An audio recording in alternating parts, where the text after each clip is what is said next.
Hello everyone. तो कैसे हैं आप सभी लोग। तो इस वीडियो के अंदर हम करेंगे आपका लास्ट लेक्चर ऑफ मिनरल्स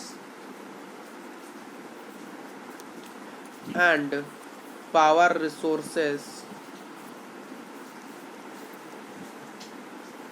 का हम क्या करेंगे, लास्ट लेक्चर यानी लेक्चर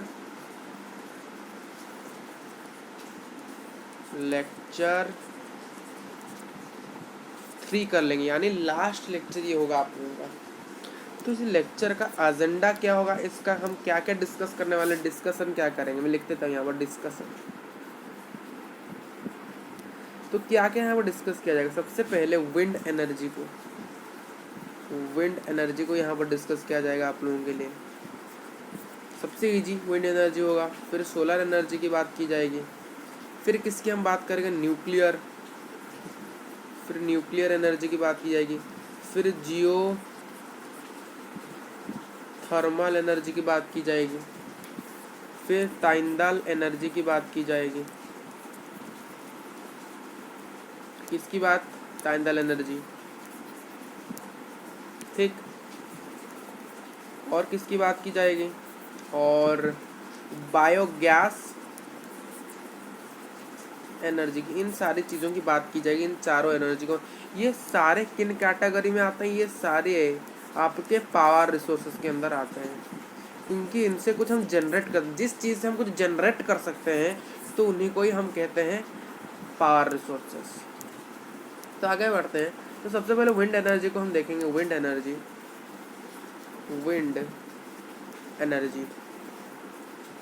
एनर्जी यानी आपको पता है कुछ चीज़ों से जनरेट कर सकते हैं, जिससे हम कुछ जनरेट ही तो करना होता है।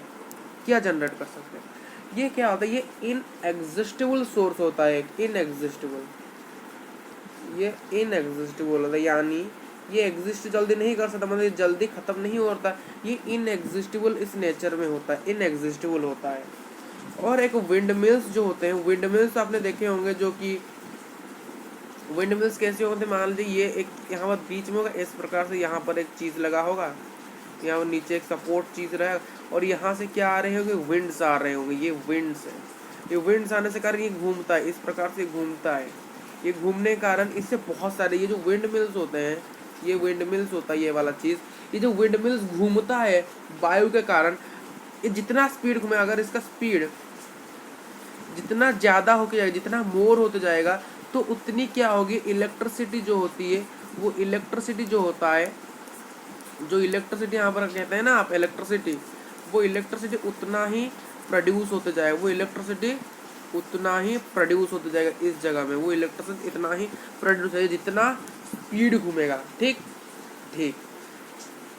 तो आपको ये भी पता होगा ये कहाँ कहाँ पर है, कौन से जगह में आपको मिलेगा। ज़्यादातर कोस्टल एरियाज में होता है। कोस्टल एरिया में आप बोलोगे सर ये कोस्टल एरियाज में क्यों होता है, तो मैं बोलूँ कोस्टल एरिया पवन सबसे ज़्यादा कहाँ, देखिए समुद्र के पास या फिर सी के पास ज़्यादा पवन चलते हैं। वहाँ पर सी बीच, लैंड ब्रिज जैसे चलता है, जो पवन चलता है वो पानी का पवन आकर यहाँ पर आकर टकराता है। कहाँ पर आकर टकराता है, इस जगह में आके टकराता है, ठीक। तो आपको समझ आ रहे, तो यहाँ पर कोस्टल एरियाज, माउंटेन्स में भी हो सकते हैं, माउंटेन्स एरियाज वहाँ पर भी मिलते हैं, क्योंकि माउंटेन्स में भी, माउंटेन्स थोड़ा से हाई अल्टीट्यूड में होते हैं। हाई अल्टीट्यूड्स में होने का वहाँ पर पवन चलता है, पवन होने के कारण ये विंड मिल चलेगा, तो ये होता है। और कुछ पॉइंट है जो डिस्कशन करते हैं, वो और क्या पॉइंट है, और ये पॉइंट हो सकते हैं कि ये ज़्यादातर उस एरिया में पाए जाते हैं जहाँ पर स्ट्रॉन्ग एंड स्टीडी विंड्स क्या होते हैं, ब्लोज करते हैं, जहाँ पर उस एरिया में ये बहुत पाए जाते हैं, ज़्यादा पवन एरिया वाले। तो वो कौन से जगह है, ये जो विंड फार्म्स होते हैं, ये जो विंड फार्म्स हैं हमारे, जो विंड फार्म्स है वो कहाँ कहाँ पर पाए जाते हैं, ये आपको याद रखना है एक चीज़। वो कहाँ कहाँ पर पाए जाते हैं, नीदरलैंड, लिखते जाइए, या फिर नोट तो मैं आपको डिस्क्रिप्शन बॉक्स में दे दूँगा। नीदरलैंड्स, जर्मनी, डेनमार्क, ठीक। और क्या क्या, यूके यानी United kingdom, United state of America, Spain. यहाँ पर विंड प्रोडक्शन होता है, यानी आपके विंड का एनर्जी का प्रोडक्शन होता है, विंड का एनर्जी का प्रोडक्शन होता है ये एरियाज में, इन सारे एरियाज में होता है। ठीक ठीक। तो अभी हम नेक्स्ट की बात करें, न्यूक्लियर। किसकी बात कर देंगे? न्यूक्लियर एनर्जी के। न्यूक्लियर एनर्जी की बात अभी मैं करूंगा। न्यूक्लियर एनर्जी, ये एनर्जी जो कि ऑब्टेन होता है न्यूक्लियाई ऑफ एटम, एटम के न्यूक्लियाई से। एटम का आपको एटम पता होगा, सबसे छोटा पदार्थ, सबसे छोटा पदार्थ। ये एक प्रकार से मान लीजिए एटम है, इसके जो ये चारों ओर एक चीज घूमता है जिसका नाम है इलेक्ट्रॉन। इसके बीच में ये जो चीज होता है इसे क्या कहता है? न्यूक्लियस कहा जाता है। क्लास 9th है, इसे आप पढ़ोगे डिटेल में। तो थोड़ा सा बता, इस न्यूक्लियस के अंदर प्रोटॉन्स होते हैं यानी पॉजिटिव चार्ज आयंस, और क्या होते हैं? न्यूट्रॉन होता है जो कि न्यूट्रल होते ज़्यादातर, मतलब उनका कोई चार्ज नहीं होता, तो उनको छोड़ दीजिए। अगर वो न्यूट्रल है तो इनका कोई चार्ज है ही नहीं, तो इसको हम पकड़ेंगे। तो इस पॉजिटिव चार्ज जो चीज़ को हम उत्पादित करते हैं उसे हम ये कहते हैं, ये एक नेचुरल ऑकरिंग है। ये नेचुरल ऑकरिंग है, ये एक नेचर से बनता है, इसलिए नेचुरल ऑकरिंग है।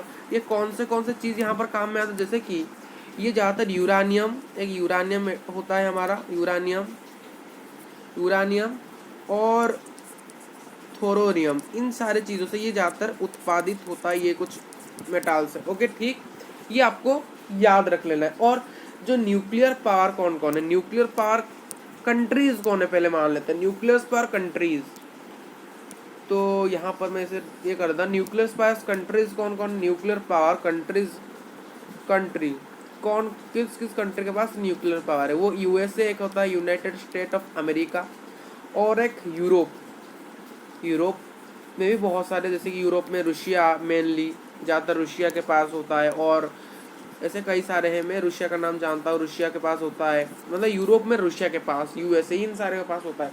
अगर मैं बात करूँ हिंदुस्तान में किन किन के पास? इन इंडिया, तो इन इंडिया किन किन के पास है मुझे बोलिए पहले, पता है आप लोगों को? जिनको पता है तो कमेंट करिए। क्या करना है भाई? कमेंट करना है गाइस, कमेंट।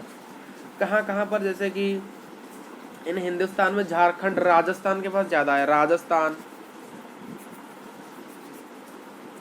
ये हमारे न्यूक्लियर पावर स्टेट से, या फिर झारखंड।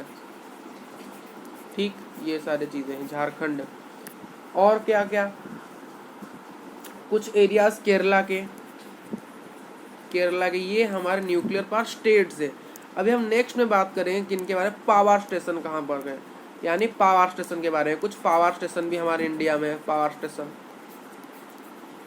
स्टेशन वो कहाँ कहाँ पर है बोलिए, थोड़ा बोलिए गाइज, कहाँ कहाँ पर है? कालपक्कम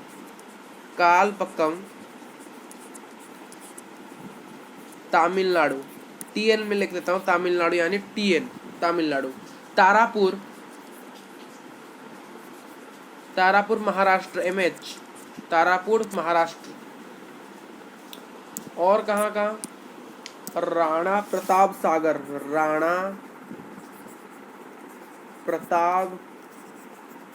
सागर, जो कहाँ पर है? कोटा में है, कोटा के राजस्थान में है। ठीक, राजस्थान। और कहाँ? नरोरा कहाँ पर है? उत्तर प्रदेश, यूपी में। और काइगा कहाँ पर है? कर्नाटका। ठीक, ये सारे आपके कुछ पावर स्टेशन है इन जगह में। ओके, तो जियोथर्मल की ओर जाते हैं।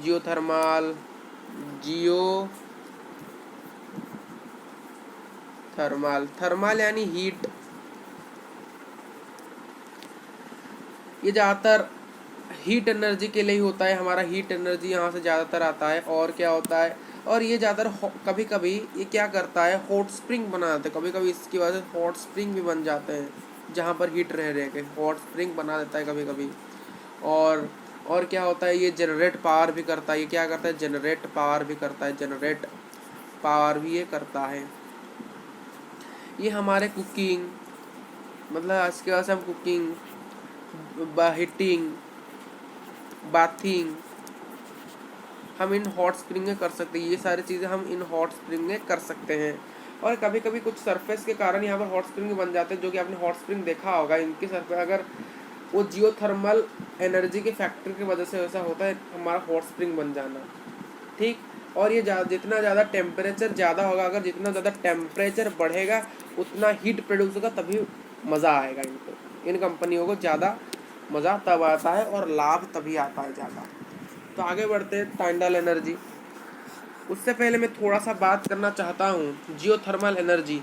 तो सबसे ज़्यादा वर्ल्ड में सबसे ज़्यादा यूएसए के पास है क्या है, सबसे वर्ल्ड में सबसे ज़्यादा जियोथर्मल हब है, इसे जियोथर्मल हब माना जाता है। और सबसे ज़्यादा जियोथर्मल लार्जेस्ट प्रोड्यूसर, ये कौन है लार्जेस्ट प्रोड्यूसर जियोथर्मल एनर्जी का? वो कौन है जो लार्जेस्ट प्रोड्यूस करता है? वो यूएसए है। और उसके बाद कौन कौन है? उसका न्यूजीलैंड, आइसलैंड, फिलीपींस, ठीक, सेंट्रल अमेरिका। इन इंडिया में हिंदुस्तान में कौन है भाई? हिंदुस्तान में आपको डाउट लगा भाई हिंदुस्तान में कोई नहीं है। हिंदुस्तान में मणिकरण कहाँ पर है? एचपी में, हिमाचल प्रदेश में। और पूगा ये ज़्यादातर हिली एरियाज में होता है, और लद्दाख में, हिली एरियाज यानी लद्दाख में पूगा, ठीक ठीक। तो टाइंडल एनर्जी क्या होता है? टिंडल एनर्जी होता है कि ये होता है कि टिंडल एनर्जी क्या होता है? टिंडल एनर्जी टाइड से आता है। टाइड्स कौन होता है? पानी में जो होता है, ये इसे टाइड्स में ये होता है।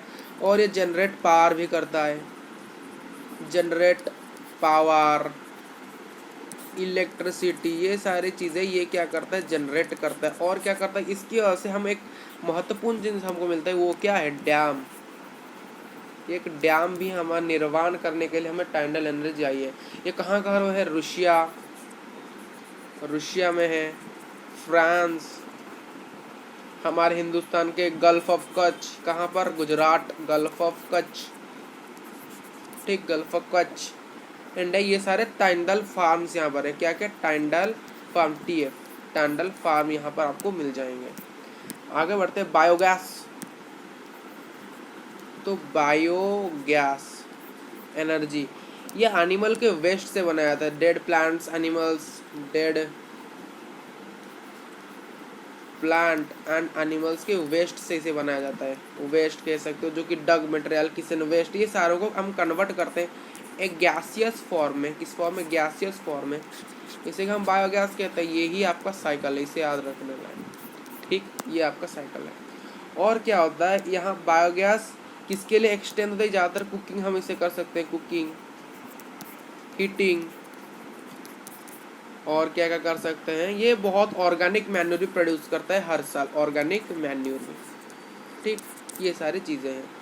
और एनर्जी यहाँ पर बहुत सेफ्डी होता है। एनर्जी की अगर बात की जाए, जो एनर्जी यहाँ पर होता है वो सेफ भी होता है यहाँ पर बहुत, ठीक।